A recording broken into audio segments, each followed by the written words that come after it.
우리가 많은 사람들이 교회 생활을 합니다. 교회를 나오게 되죠.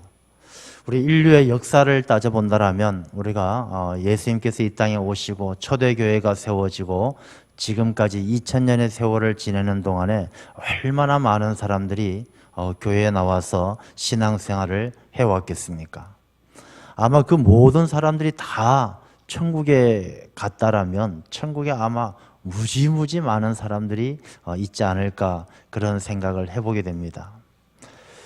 그런데 성경 말씀, 예수님께서 하시는 말씀은 이 모든 사람들이 다 주여 주여 하는 자마다 다 천국 가는 것은 아니라고 그렇게 말씀을 하십니다. 주님을 따르더라도 교회를 나오더라도 하나님 보시기에 합당한 자들, 그렇지 못한 자들이 있다라는 것이죠. 다 주여 주여 한다고 다 똑같은 것은 아니라는 그런 말씀을 주님께서 하셨습니다. 독일은 기독교 국가라고 볼 수가 있습니다. 독일은 교회 세도 내고 또 목회자들에게 나라에서 생활비도 나오고 그야말로 독일은 기독교 국가라고 볼 수가 있습니다. 나치 시대 히틀러가 총통이 되어서 독일을 이끌었을 그 나치 시대에도 독일의 교회는 있었습니다. 근데 그 당시 교회를 두 개의 교회로 나누어져 있었습니다. 한 교회는 독일 기독교가 있었습니다. 독일 기독교가 있고 또 한 교회는 고백교회라는 이 두 부류가 나누어져 있었어요. 이 독일 기독교는 히틀러가 총통이 되어서 이 독일 사회를 이끌어가면서 이 세계 대전을 일으키는 그 가운데 히틀러에 대해서는 묵인하고 오히려 방조했던, 그냥 내버려 두었던 이 독일 교회가 바로 독일 기독교입니다. 근데 고백교회는 히틀러에 대해서 저항을 했던 사람들, 교회가 히틀러에게 이렇게 하면 안 됩니다라고 저항을 했던 교회가 바로 고백교회로 이렇게 나누어지게 됩니다. 이 고백교회의 대표적인 인물이 칼 바르트, 신학자인 칼 바르트, 또 그 제자인 본 헤퍼, 이런 분들이 이 고백교회의 대표적인 인물입니다. 이 본 헤퍼라는 목사님은 그렇게 생각을 했습니다. 미친 사람이 버스를 운전하는 그 버스 안에 목사가 타고 있을 때 이 목사는 버스가 사고 난 이후에 수습하는 일을 준비할 것이 아니라 그 버스가 사고 나기 전에 미친 사람이 운전을 한다면 그 미친 사람을 운전석에서 끌어내리는 것이 옳다, 이렇게 이야기를 했습니다. 그 이야기는 히틀러를 그냥 그대로 두면 안 된다는 것이죠. 그래서 본헤퍼 목사님은 히틀러 암살 작전에 참여했다가 나중에 체포되어서 2차 대전 끝나기 직전에 바로 사형을 당하게 되어집니다. 이 본헤퍼 목사님은 어떤 말씀을 하셨느냐 하면 그 독일교회 교인들을 보고 값싼 은혜에 빠져가지고 좋은 게 좋은 거다, 히틀러 체제 하에서 자기의 생명을 부지하기 위해서 그냥 값싼 은혜에 젖어 있지 말고 예수님을 따르는 삶, 예수님을 뒤따르는 제자의 삶을 살아야 된다, 그렇게 주장을 했던 것입니다. 이 본헤퍼가 값싼 은혜를 사모하면서 값싼 은혜를 위해서 따르는 그런 군중이 되지 말고 예수님께서 가신 그 길을 따르는 제자의 길을 가는 제자가 되어야 한다, 이런 말씀을 하신 것이죠. 성경 말씀도 예수님을 따르는 무리들을 보게 되면 두 부류가 나누어지는 것이죠.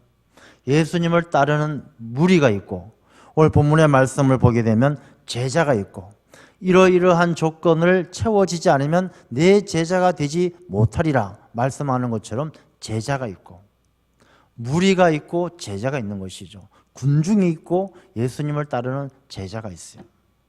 성경 말씀을 통해서 보면 주여 주여 하는 자들은 무리와 군중에 속해져 있고 하나님의 말씀대로 따르고 행하는 자는 제자된 삶을 사는 것이죠. 성경 말씀도 무리와 제자를 구분합니다. 성경 안에도 많은 무리들이 나오죠. 오병이어의 기적을 일으켰을 때 그 오병이어를 통해서 먹었던 사람들이 남자들만 5천 명이 넘었으니 거기에 여자들과 아이들까지 합친다라면 얼마나 많은 무리가 예수님을 따랐겠습니까? 예수님께서 예루살렘 성에 들어가실 때에도 예루살렘 성민들 전부가 나와서 종려나무 가지를 흔들면서 호산나 호산나 우리의 왕이시여 환영했습니다. 예수님께서 이 수많은 무리들이 예수님을 따랐던 것이죠. 근데 정작 예수님께서는 십자가에 못 박히실 때에는 예수님을 따르던 무리들이 다 사라지고 없고 오직 예수님을 향해 십자가에 못 박아라 돌을 던지고 침 뱉는 사람들만 남아 있었을 뿐이죠. 우리가 이 무리와 제자의 차이가 무엇이겠습니까? 이 무리와 제자의 차이를 보게 되면 이 무리는 어떤 사람들이 무리냐 하면 예수님을 따르더라도 늘 자기 삶의 주인이 자기 자신인 사람이 바로 무리예요. 예수님을 따르긴 따르는데 예수님을 따르는 것이 예수님을 나의 주인으로 삼기 위해서 따르는 것이 아니라 내가 주인된 내 삶이 예수님 저분을 통해서 뭔가 복받고 잘 되는 일에 관심 있는 사람들이 무리예요. 그래서 이 무리들은 예수님을 따르긴 따르는데 자기 삶의 주인은 항상 자기인 것이죠. 그러다 보니까 이 무리들은 모든 행동과 판단의 기준은 자기 중심적이고 자기의 유익함이에요. 자기들이 유익하다 싶으면 종려나무 가지를 들고 호산나 호산나 외치고 자기의 유익함이 채워지지 않으면 십자가에 못 박아라 침을 뱉고 돌을 던지는 사람들이 바로 무리였던 것입니다. 그래서 예수님 당시에도 이 무리들은 자기가 주인이 되고 자기가 중심이 되어서 자기가 복되고 자기에게 유익함을 위해서 예수님을 따랐던 무리들이 바로 무리이고, 그러면 제자는 어떤 사람들이 제자냐? 바로 오늘 본문의 말씀을 통해 제자에 대해서 말씀을 해주고 있는 것이죠. 오늘 이 본문의 말씀 이전에 바로 앞에 나오는 예수님께서 하신 비유의 말씀이 있어요. 어떤 비유냐면 어떤 사람이 큰 잔치를 벌였어요. 이 잔치를 벌리고 많은 사람들을 초청합니다. 초청하는데 사람들이 이 초청을 받고 주인의 초청을 받은 사람들이 거절을 해요. 어떻게 거절합니까? 내가 밭을 샀기 때문에 밭을 돌보러 가야 되기 때문에 안 됩니다. 내가 갈 수 없습니다. 죄송합니다. 내가 소를 5겨리를 사서 이 소를 길들여야 되기 때문에 갈 수가 없습니다. 미안합니다. 내가 장가 갔기 때문에 내가 집에 가봐야 합니다. 못 갑니다. 죄송합니다. 이 주인은 밖에 나가서 다 아무나 데려와서 이 자리를 채워라. 그리고 내 청을 거절했던 사람은 다시는 이 잔치의 기쁨에 참여하지 못하리라. 그런 비유의 말씀을 예수님께서 하신 이후에 이 제자의 길에 대해서 말씀을 하시는 거예요. 이 비유의 말씀을 한번 생각해 보면 밭을 산 사람, 소를 길들여야 되는 사람, 장가 간 사람, 그 사람들이 뭔 잘못이 있습니까? 자기 일상에 열심히 살아가는 것이죠. 밭을 샀으니까 밭을 잘 보살펴야 되고, 소를 샀으니까 길들여야 되고, 장가를 갔으니까 집에 가봐야 되는 것은 당연한데, 그 일상에 매몰되어져서 자기 현실의 삶에 매몰되어져서 이 천국잔치에 관심이 없는 사람들을 이야기하는 것이죠. 여러분, 이것은 2000년 전 예수님께서 비유로 하신 그 시대에만 해당되는 것이 아니라 오늘날 이 시대에도 우리가 깊이 깨달아야 될 말씀이에요. 여러분, 우리가 제자 되는 것 별 관심 없잖아요. 하나님, 교회 가서 그냥 신앙생활하고 예배 드리면 되지, 내가 제자의 길을 가고 내가 자기를 부인하고 자기 십자가를 지고, 그런 말씀을 듣기는 듣지만 그 일에 우리가 집중하고 내가 꼭 이 일을 감당해서 천국잔치에 가야지, 그런 간절함이 없는 것은 이 비유의 말씀이 나오는 그 시대나 지금이나 크게 다르지 않다는 것이죠. 오늘 우리가 이 시간 이 말씀을 통해서 나는 정말 영적으로 주여 주여 말로만 하는 것이 아니라 내 삶과 선택과 결단의 시간 속에 무리의 길을 가는지, 내가 주인이 되고 내 유익함을 위해서 그 길을 가는 것인 건지, 아니면 정말로 제자가 되어서 주님을 따르고 있는지, 우리 이 말씀을 통해서 우리 자신을 깊이 통찰하면서 참으로 하나님이 기뻐하시는 제자의 길을 갈 수 있는 우리들이 되어야 할 줄로 믿습니다. 오늘 본문의 말씀 가운데 먼저 제자에 대해서 말씀하시는 게 26절 말씀을 보면, 무릇 내게 오는 자가 자기 부모와 처자와 형제와 자매와 더욱이 자기 목숨까지 미워하지 아니하면 능히 내 제자가 되지 못하고. 그러니까 예수님의 제자가 되기 위해서는 오늘 본문의 말씀을 통해 주시는 말씀이 부모, 처자, 형제, 자매, 심지어 자기 목숨까지 미워해야 한다는 것입니다. 이게 말이 되는 이야기입니까?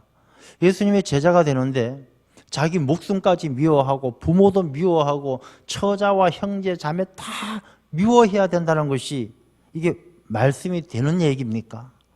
성경 말씀을 보게 되면 십계명에도 부모를 공경하라, 이웃을 사랑하라, 형제를 사랑하라 그렇게 가르치시는데 예수님의 제자가 되기 위해서는 다 미워해야 한다니까 이것이 어떻게 앞뒤가 맞는 말씀이겠습니까? 이 말씀을 잘 이해하려면요, 문구적으로도 이해를 해야 되고 전체적인 맥락에서도 잘 이해를 해야 됩니다.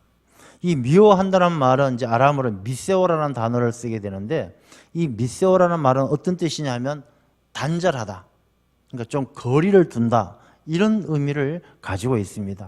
그래서 미워한다는 것은 좀 거리를 둔다 이런 의미인데 사실 이것은 중요한 의미가 담겨져 있어요.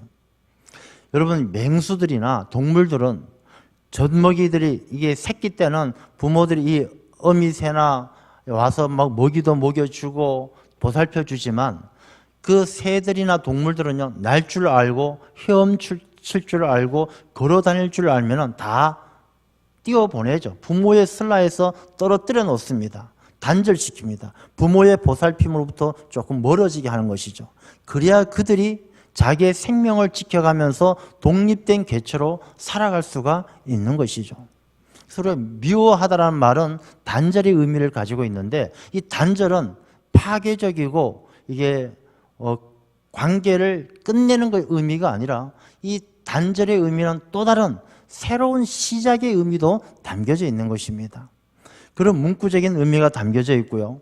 그 다음에 이 말씀이 마태복음에는 어떻게 나오느냐 하면 이 똑같은 해당되는 말씀이 아버지나 어머니를 나보다 더 사랑하는 자는 내게 합당하지 아니하고 아들이나 딸을 나보다 더 사랑하는 자도 내게 합당하지 아니하고 이렇게 말씀이 나와요. 그러니까 미워한다는 말은 나보다 덜 사랑해야 된다 이런 말씀의 의미가 담겨져 있는 것이죠. 그래서 이 말씀을 우리가 조금 더 문구적으로 이해를 해본다면 자기 부모와 처자와 형제와 자매와 더욱이 자기 목숨까지 미워하지 아니하면 이 말씀은 예수님보다 덜 사랑하지 않으면 예수님의 제자가 되지 못한다는 것입니다. 그 부모는 부모대로 형제는 형제대로 자기 목숨은 자기 목숨대로 우리가 예수님보다 덜 사랑해서 예수님 우선적으로 살아가지 않으면 예수님의 제자가 될 수가 없다라는 것을 이야기를 하는 것이죠. 예수님 시대에도 예수님을 따르는 사람들이 굉장히 다양한 동기가 있었어요.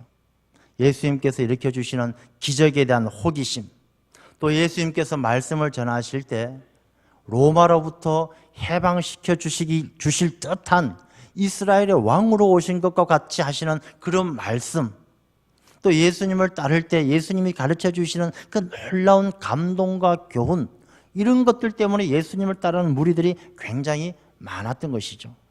그렇지만 그들이 따르는 그 본질 가운데는 다 자기 자신이 주인이 되고 자기 중심적이 되어서 부모, 형제, 자기 목숨 다 그것이 예수님보다 더 귀하게 생각하는 그런 무리들이 다 주님을 따랐기 때문에 주님께서는 그들에게 여러분의 삶이 중심이 예수 그리스도에게 옮겨지지 않으면 주님의 제자가 될 수가 없습니다. 이런 말씀을 하고 계시는 거예요. 여러분, 우리가 예수님의 제자가 된다는 것은 다른 데 있지 않습니다. 내 삶의 중심이 예수님에게 있는 사람이 주님의 제자가 되는 줄로 믿습니다. 여러분, 우리의 삶을 한번 깊이 생각해 보십시오. 부모, 처자, 형제, 자매, 자기 목숨, 우리의 소중한 것들이 얼마나 많습니까? 예수님과 그것들을 비교했을 때 여러분의 삶의 중심은 어느 쪽으로 무게의 중심이 움직여갑니까? 자기 목숨이 중요하고 부모가 중요하고 세상의 것들이 중요하다면 우리가 아직은 예수님의 제자가 되어서 예수님을 기쁘게 하기에는 부족하다는 것입니다. 우리가 예수님 중심으로 예수님을 내 삶의 주인으로 고백할 수 있는 주님의 제자가 되어야 할 줄로 믿습니다. 아브라함을 한번 생각해 보십시오. 아브라함은 하나님께서 내 독자 이삭을 내게 바쳐라. 독자 이삭이 얼마나 귀합니까? 나이가 100세가 되어서 얻은 그 아들, 천금 같은 아들이지만 하나님께서 말씀하실 때 지체 없이 다음날 아침 일찍 일어나서 짐을 싸가지고 이 아들 이삭을 하나님께 바치기 위해서 떠나지 않습니까? 아브라함은 삶의 중심이 하나님에게 있었기 때문에 하나님은 아브라함을 나의 친구라고까지 이야기하면서 믿음의 조상, 복의 근원으로 하나님께서 존귀하게 세워주신 것입니다. 우리가 예수님 중심으로 살아갈 때 우리가 제자가 되어서, 예수님의 제자가 되어서 세상을 이기게 될 줄로 믿습니다. 그 다음에 두 번째 예수님의 제자가 되기 위해서는 27절 보게 되면 누구든지 자기 십자가를 지고 나를 따르지 않는 자도 능히 내 제자가 되지 못하리라. 자기 십자가를 지고 나를 따르지 않는 자도 제자가 되지 못하리라. 예수님의 제자가 되기 위해서는 자기 십자가를 져야 되죠. 근데 자기 십자가를 진다는 것은 자기를 부인할 수 있는 사람만이 자기 십자가를 지는 거예요. 자기를 부인하지 못하면 내가 자아가 살아있고 내 생각이 살아있고 자기 의에 충만한 사람은요 절대로 자기 십자가를 질 수가 없어요. 왜냐하면 예수님께서 지신 그 십자가는 예수님이 다 내려놓으실 때 예수님의 생각, 예수님의 의, 예수님께서 다 내려놓으시고 나의 뜻대로 마옵시고 나의 원대로 마옵시고 아버지의 뜻대로 하옵소서, 아버지에게 전적으로 순종하고 자기 자신을 부인할 때 칠 수 있는 것이 바로 십자가이기 때문에 그렇습니다. 여러분, 예수님의 제자가 된다는 것은요 자기의 생각, 자기의 주장, 자기 의를 내려놓아야 하는 것입니다. 여러분, 우리가 신앙생활하면서 얼마나 많은 시간들, 많은 일들에 있어서 자기 의를 나타내고 자기 주장을 강하게 내세우는 일들이 얼마나 많습니까? 저는 이렇게 신앙생활하면서 가끔씩은 아쉬울 때가 있어요. 언제 아쉽냐? 내가 목회자가 되지 말고 그냥 평신도 했으면 좋겠다, 그런 생각을 가끔씩 가질 때가 있어요. 왜 그러느냐 하면은 목회자이기 때문에 하기 싫은 말도 해야 되고 목회자이기 때문에 하기 싫은 이야기도 해야 되고 그럴 때가 많이 있다는 것이죠. 목회자들은 또 하나님께서 세워주신 목사님들은 가르치는 자이고 또 이끌어가는 자이기 때문에 이게 보고 못 본 척 할 수 없고 알고도 모른 척 할 수 없는 일들이 많이 있을 때가 있다는 것입니다.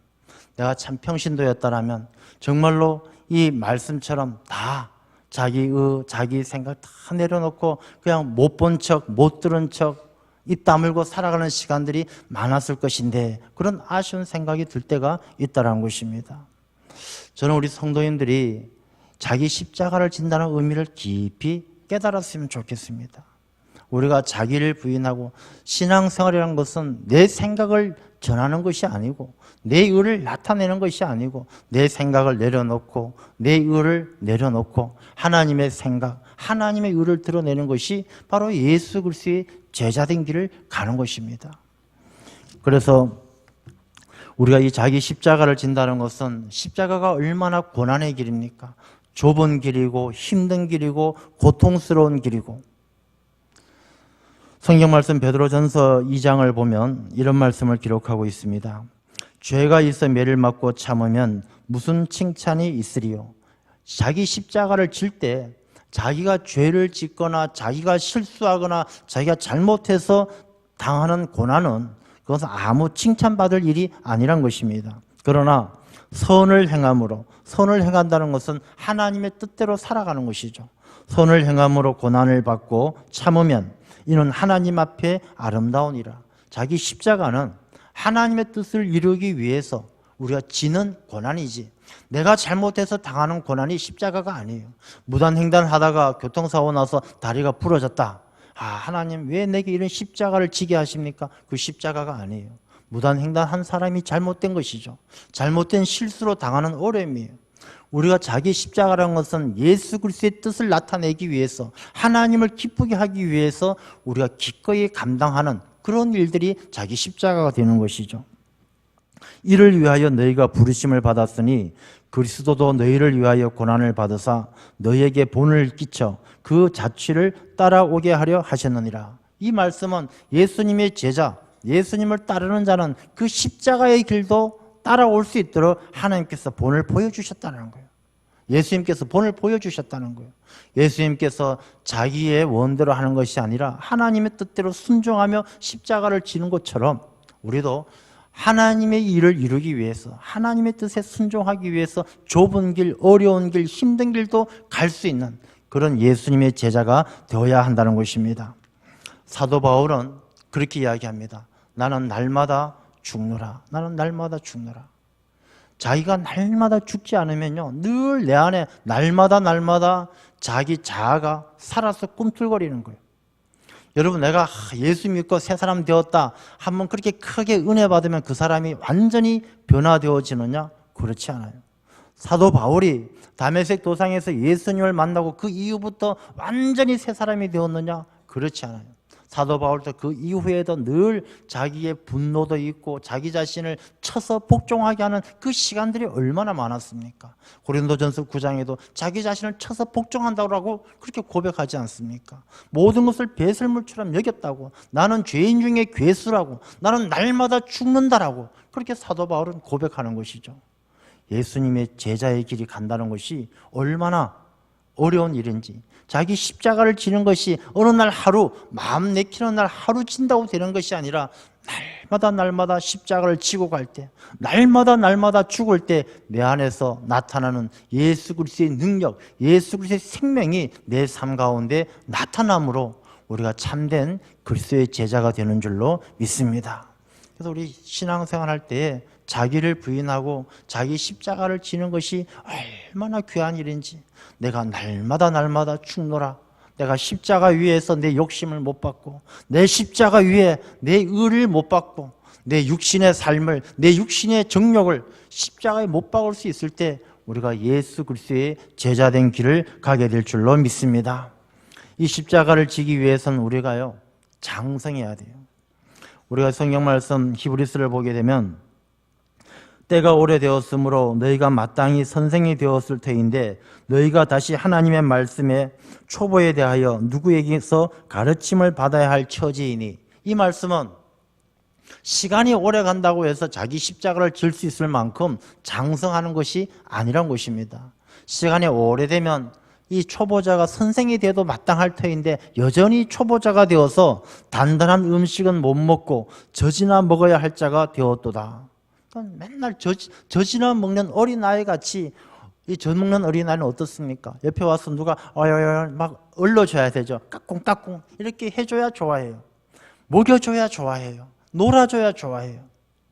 이런 사람들은요, 자기 십자가를 못 지는 거예요. 우리가 신앙생활 할 땐 단단한 음식을 먹고 장성한 사람이 되어야 되는 것처럼 힘들고 어려운 일에 묵묵히 나아갈 수가 있어야 되는 것이죠. 많은 사람들이 모여서 살다 보면요, 불편한 일이 왜 없겠습니까? 못마땅한 일이 왜 없겠습니까? 힘든 일이 왜 없겠습니까?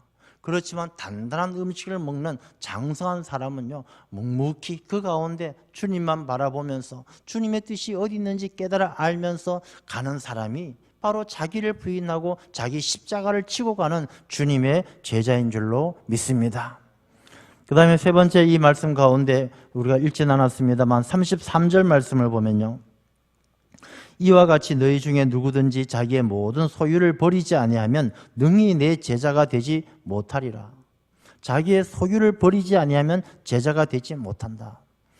여러분, 모든 일에는 비용이라는 것이 발생합니다. 이 경제학적으로 보게 되면 우리가 귀한 가치를 얻기 위해서는 거기에 합당한 비용을 지출을 하게 되는 것이죠. 돈을 벌기 위해서는 내가 노동력을 제공하는 것처럼 다 비용이 발생하는 것이죠.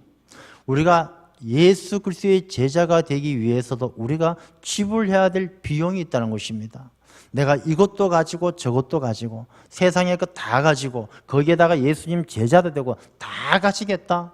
그것은 이게 경제학적으로도 맞지 않고요, 이 영적 신앙적으로도 맞지 않는 것입니다. 그러면 우리가 제자가 되기 위해서 모든 소유를 버리지 아니하면 제자가 되지 못하리라, 이렇게 말씀을 하시는데, 그러면 이 모든 소유란 것이 무엇인가? 소유란 것은 돈만 이야기하는 것이 아니라 우리가 살아가면서 필요한 모든 것이에요. 돈, 집, 차, 옷, 음식, 이 모든 것이 다 소유예요. 그럼 모든 소유를 버리지 아니하면 제자가 되지 못한다라고 할 때 우리가 가진 모든 소유를 다 버려서 먹을 것도 버리고 집도 버리고 차도 버리고 다 버려야 예수님의 제자가 된다. 그런 의미일까요? 그렇지가 않아요. 이 말씀의 의미가 무엇이냐 하면 예수님도 다 소유에 대해서 누구든지 자유로울 수가 없어요. 예수님도 오병이어의 기적을 일으킬 때에도 많은 무리가 따라올 때 누가 돈이 있어서 이 사람들에게 떡을 사서 먹이겠느냐라고 빌립에게 시험을 하신 것처럼 그 모든 사람을 먹이기 위해서는 돈도 필요하고 떡도 필요하다는 것을 예수님은 다 아셨어요. 그리고 예수님은 늘 어디를 가서 늘 잘 드시고 잘 먹고 많은 사람들하고 잘 어울렸어요. 그래서 예수님을 비난하는 사람들이 예수님과 그의 제자들을 먹기를 탐하고 이 신분이 낮은 비천한 자들과 어울리기를 좋아하는 사람이라고 예수님과 예수님의 제자들을 비난했을 정도로 예수님께서는 사람들의 삶이 소유를 떠나서는 살 수 없다는 것을 잘 알았어요. 그런데 이 모든 소유를 버리지 않으면 제자가 될 수 없다라는 것이 무슨 의미겠습니까? 예수님을 찾아오는 사람들 가운데는 그럴듯한 사람이 많았어요.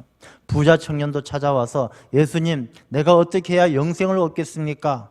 서기관들 찾아와서 하나님의 계명 가운데 첫 번째 계명이 무엇입니까? 그럴듯하고 멋진 질문하는 사람들 많았어요. 근데 예수님께서 그들에게 다 버리고 나를 따라오라 할 때 그들은 따라오지 못했어요. 그 차이가 무엇이겠습니까? 그들은 소유와 예수님을 비교했을 때 예수님보다 소유를 선택했다는 것입니다. 소유가 먼저라는 것입니다. 예수님을 통해서 자기의 소유가 더 풍성해지기를 원했던 것이죠. 자기의 명예가 높아지고 자기가 소유하고 있는 물질이 더 많아지고 그것을 원했다는 것이죠. 사람은 소유와 제자의 길을 따라갈 수는 없어요. 이 세상을 살아가면서 모든 사람들은 이 소유를 떠나서는 살 수가 없죠. 물질 없이 어떻게 살겠습니까? 먹어야 되고 입어야 되고 자야 되고 물질 없이 살아갈 수 없습니다. 소유의 길과 제자의 길은 늘 중복되어지지만 이 말씀의 의미는 소유의 가치를 두지 말고 예수 그리스도의 제자가 되는 일에 모든 가치를 두고 살라는 것입니다. 절대적인 가치, 예수님의 제자가 되어서 구원받는 하나님의 자녀가 되는 일을 위해서라면 이 세상에서 잠깐 누리고 마는 이 세상에서 하나님이 주신 것을 우리가 물질의 소유의 통로로 사용되어지는 우리 자신이 잠깐 맡아있는 그 소유에 매여서 소유의 종이 되어서 살지 말라는 말씀이죠. 그래서 모든 소유를 다 내려놓고 망대를 짓고 또 1만 명의 군사를 데리고 싸우는 그 사람들처럼 이 모든 것들이 우리가 하나님의 영광을 위해서 내가 잘 생각해서 우리가 더 큰 가치를 위해서 더 절대적인 가치를 위해서 우리가 가지고 있는 소유에 매여서 살지 말아야 그래야 예수님의 제자가 된다라는 것을 말씀하는 것이죠.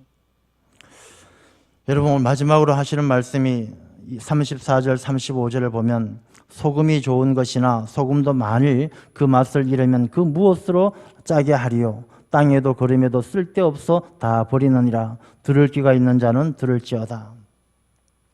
소금이 무엇이겠습니까? 소금은요 복음을 듣고 예수님을 따르는 사람이에요. 근데 예수님을 따르는 사람이 그 맛을 잃으면 그 맛이라는 것은 제자의 삶이에요. 우리가 소금이 짠맛을 가지고 복음을 듣고 하나님의 자녀가 된다라는 것, 예수님을 믿는다는 것이 이것이구나 알았어요. 근데 그것을 알았으면 맛을 내야 되죠. 그 맛은 바로 제자의 삶이에요. 우리가 소유에 매이지 아니하고 우리가 다른 사람들보다 예수 그리스도의 예수 그리스도 중심으로 살아가는 그런 제자의 삶을 살지 않으면 우리가 복음을 듣고 예수님을 따르는 무리들과 같이 나중에 자기의 유익함이 없으면 예수님을 향해서 못 박아라 돌 던지는 사람들과 똑같이 맛을 잃어버리게 되면 거리에 쓸데없이 맛을 잃어버려서 버림받고 지나가는 사람에게 밟힐 뿐이라는 것처럼 하나님 나라 천국 백성이 될 수가 없다라는 것입니다. 여러분 예수님을 따르는 무리들은요 소금이고 그 맛을 내는 사람은 제자예요. 우리가 소금이 되어서 맛이 없다라면 길거리에 버려질 뿐이에요. 교회에 나오는 많은 군중이 있고 많은 무리들이 있지만 우리는 그중에 맛을 내는 예수 그리스도의 제자가 되어서 천국 잔치에 갈 수 있는 그런 참된 예수 그리스도의 제자가 되어야 할 줄로 믿습니다. 제자된 삶으로 세상 가운데 존귀하게 세상을 바꾸는, 소금이 맛을 내어서 그 음식의 맛을 바꾸는 것처럼 우리가 제자된 삶으로 세상을 바꾸는 하나님의 귀한 일꾼들이 되시기를 주님의 이름으로 축원합니다. 기도하겠습니다.